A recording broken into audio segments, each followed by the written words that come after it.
Trouble shooter, game changer. ఆయన వ్యక్తిత్వం super, కర్తృత్వం టాపర్, నేతృత్వం గేటర్. ప్రజలు అందుకే ఇచ్చారు మీకు పవర్. పుట్టేటప్పుడు తల్లికి కూడా ఆయన ఇది కలిగించలేదు. హరిహర వీరమల్లు, మంచితనపు జల్లు, మమతల పొదరిల్లు, మధురిమల నట్టిల్లు, మానవతా హరివిల్లు డిప్యూటీ సీఎం శ్రీ పవన్ కళ్యాణ్ గారిని ప్రసంగించవలసిందిగా ప్రార్థిస్తున్నాను.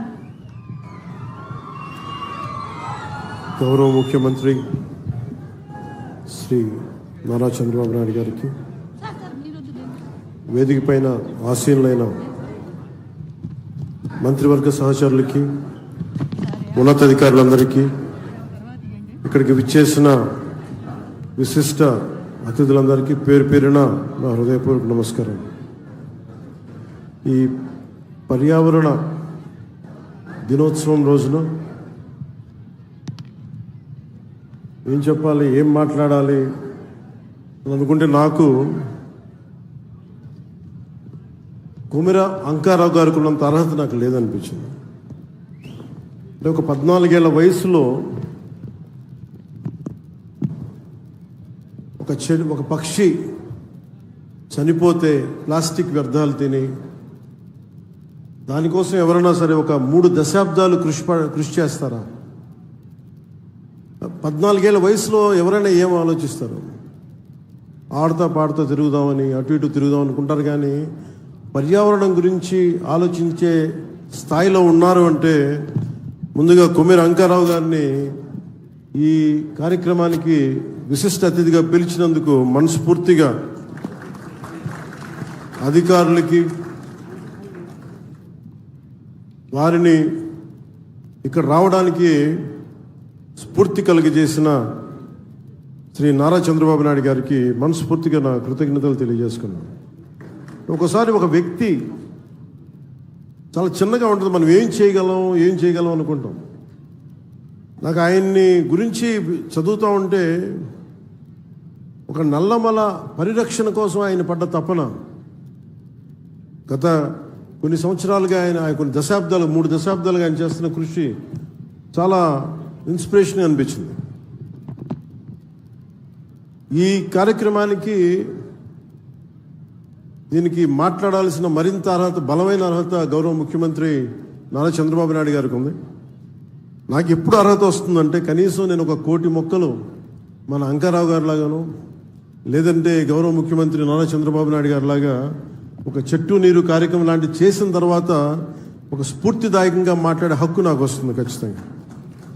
ఇప్పుడు దాకా నేను పర్యావరణం కోసం వ్యక్తిగతంగా చేశాను కానీ కొన్నిసార్లు, కానీ నాకు ఇప్పుడు ఈ అటవీ శాఖ కూడా పర్యావరణం 2 నా దాంట్లో ఉన్నప్పటికీ నేను వచ్చే సంవత్సరం ఇదే రోజుకి కనీసం ఒక 1 కోటి మొక్కలు నాటి, అలాగే ఫారెస్ట్ ఫైర్స్, అడవిలో కార్చిచ్చులు కనుక ఆపగలిగి, ఇందాక మన అంకారావు గారు చెప్పినట్టుగా, కొమిర అంకారావు గారు చెప్పినట్టుగా ఆపడానికి తీసుకుపోయి అక్కడ గడ్డి కోసం కాలుస్తూ ఉంటారు. వారికి కొంత అవగాహన సదస్సులు పెంచి వచ్చే సంవత్సరం ఇదే సమయానికి మనస్ఫూర్తిగా మీతోటి అనుభవంతో మాట్లాడతాను. ఒక అటవీ శాఖ మంత్రిగా కావచ్చు, పర్యావరణ శాఖ మంత్రిగా కావచ్చు. అలాగే ఒక్క వాక్యం చెప్పి నేను ముగిస్తాను. చెట్టు అదేదో మనకు ఒక ఆశయమో దాని కొద్ది, చెట్టు మనకు ఆధారం. కేవలం పక్షులకి వీటికే కాదు, ప్రతి ఒక్కరికి చెట్టు లేని జీవితాన్ని ఊహించుకోండి. ఇదివరకు మనం పెరిగేటప్పుడు ఒక 30 సంవత్సరాల క్రితం ఎవరన్నా మా ఇంటికి వెళ్ళాలి అంటే అక్కడ పెద్ద మర్రి చెట్టు ఉంటుంది. ఆ మర్రి చెట్టు నుంచి కుడి చేతిలోకి వెళ్తే ఈ దారి ఉంటుంది. ఎవరిని ఇల్లు ఫ్రెండ్ ఇల్లు తెలియాలంటే ఎలారా మీ ఇంటికి రావడం అంటే మా ఇంటి ముందు గోరింటాకు చెట్టు ఉంటుంది.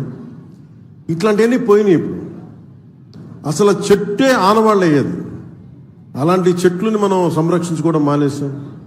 కానీ అదృష్టవశాత్తు మనకి ప్రకృతిని పరిరక్షించగలిగే అవగాహన ఉన్న ఒక బలమైన వ్యక్తి మనకు ముఖ్యమంత్రిగా ఉన్నారు మనకి. అందుకు మనం నిజంగా మనం గర్వించాలి.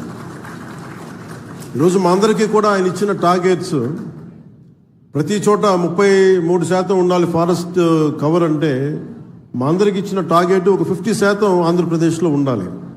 ఆంధ్రప్రదేశ్ తలమానికంగా ఉండాలి. ఈ పర్యావరణానికి సంబంధించి కానీ, అటవీ సంరక్షణకు కానీ, నగర వనాలకు కానీ, చెట్లు విరివిగా పెంచడానికి కానీ వాటిని స్ఫూర్తిగా తీసుకొని వచ్చేసారి మనస్ఫూర్తిగా కలుస్తాం తెలియజేసుకుంటూ మీ అందరికీ మనస్ఫూర్తిగా ఈరోజు గౌరవ ముఖ్యమంత్రి గారు ఏం చెప్తారనేది మీతో పాటు నేను కూడా వినటానికి సంసిద్ధంగా ఉన్నాను. వారిచ్చే సూచనలు సలహాలు తీసుకుని వచ్చే సంవత్సరం ఆయన మీద మనం పెట్టిన బాధ్యతని బలంగా నిర్వర్తించి ఆయన మెప్పు